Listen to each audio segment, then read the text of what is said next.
थुंग थुंग कंधे पर बोरा लटकाए दिन भर गलियों में भटकता रहता। इधर उधर पड़ी प्लास्टिक की बोतलें और पुरानी चीजें उठाता रहता। फिर शाम को उन्हें बेचकर 2 वक्त की रोटी कमाता। थुंग थुंग अपनी बीवी और बच्चे के साथ एक टूटी हुई झोपड़ी में रहता था।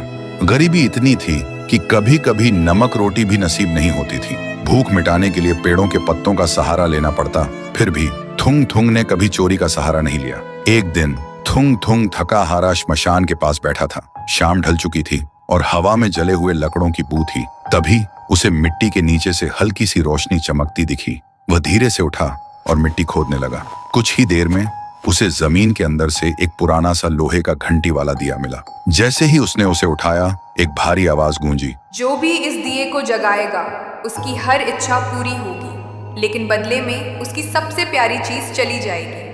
थुंग थुंग का दिल जोर जोर से धड़कने लगा। वह मन ही मन सोचने लगा, सबसे प्यारी चीज मतलब क्या? वह घर लौटा और बीवी को सब बताया। बीवी ने ध्यान से सुना। उसकी आंखों में डर भी था और थोड़ी सी उम्मीद भी। फिर बोली, 3 दिन से बच्चा भूखा है, क्यों ना पहले खाना मांग ले। थुंग थुंग ने कांपते हाथों से दिया जलाया और धीरे से बोला, हे दिए, मेरे भूखे बच्चे के लिए अनाज दे दो, बस पेट भर खाना दे दो। अचानक पूरी झोपड़ी अनाज और रोटियों से भर गई। बीवी खुशी से रो पड़ी। लेकिन उसी रात थुंग थुंग ने देखा उसका बच्चा चुपचाप कोने में बैठा है और उसे पहचान नहीं रहा। सुबह तक बेटा उसका नाम भूल चुका था। थुंग थुंग टूट गया, लेकिन घर में अनाज था और भूख खत्म हो चुकी थी। उसने खुद को समझाया, बाद में बच्चे का इलाज करवा लूंगा। फिर उसने सोचा, एक और बार इस्तेमाल कर लेता हूँ। इस बार उसने मांगा, हे दिए, पक्का मकान और दुकान दे दो। पलक झपकते ही टूटी झोपड़ी की जगह एक सुंदर पक्का घर बन गया और बगल में भरी हुई दुकान खड़ी थी। थुंग थुंग खुशी से बीवी के पास दौड़ा, लेकिन उसने देखा उसकी बीवी पत्थर की मूर्ति बन चुकी थी।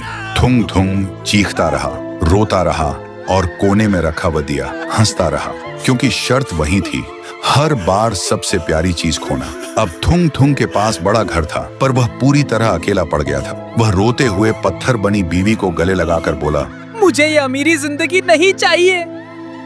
मेरी बीवी और बच्चे को पहले जैसा कर दे, भले ही हम भूखे रहें। दिए की हंसी अचानक रुक गई। एक तेज रोशनी हुई।